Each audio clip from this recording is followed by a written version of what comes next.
Hi friends, இன்றைக்கி நம்ம butterfly ஸ்டிச்சில் type 1 தாங்க பார்க்க போகிறோம். நம்ம நார்மலான செயின் ஸ்டிச் ஃபஸ்ட்டு ஸ்டிச் பண்ணிக்கலாங்க. அதுக்கப்புறம் கீழ்கோட்டில் இருக்கிற செயின் ஸ்டிச்சுக்கு வெளிப்பக்கத்துலேருந்து உள் பக்கத்துக்கு ஒரு லாக் ஸ்டிச், ஓகேங்களா. அதுக்கப்புறம் கீழ்கோட்டிலேருந்து மேல் கோட்டோட செயின் ஸ்டிச்சுக்கு உள் பக்கத்தில் ஒரு லாங் செயின் ஸ்டிச், வெளிப்பக்கத்தில் ஒரு லாக் ஸ்டிச். இப்போ மேல் கோட்டோட செயின் ஸ்டிச்லேருந்து கீழ்கோட்டினுடைய வெளிப்பக்கத்தில் ஸ்டிச் பண்ணக்கூடாதுங்க. உள்பக்கத்தில் ஒரு லாங் செயின் ஸ்டிச், வெளிப்பக்கத்தில் ஒரு லாக் ஸ்டிச், ஓகேங்களா. இது போலவே இந்த கோடு முழுக்க நம்ம ஸ்டிச் பண்ணி கம்ப்ளீட் பண்ணிக்கலாங்க. இப்போ நம்ம வேறு ஒரு கலர் த்ரெட் எடுத்துகிட்டு துணியோட கீழ் பக்கத்துலேருந்து நூலை மேல் பக்கத்துக்கு எடுத்துக்கலாங்க.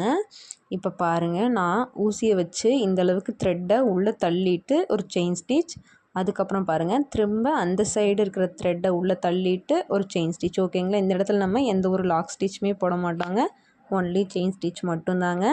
இந்த ஸ்டிச்சோட லாங் வீடியோ வேணும்னா நம்ம சேனல் நேமுக்கு கீழே ப்ளே பட்டன் இருக்கும் பாருங்கள், கிளிக் பண்ணி பாருங்கள்.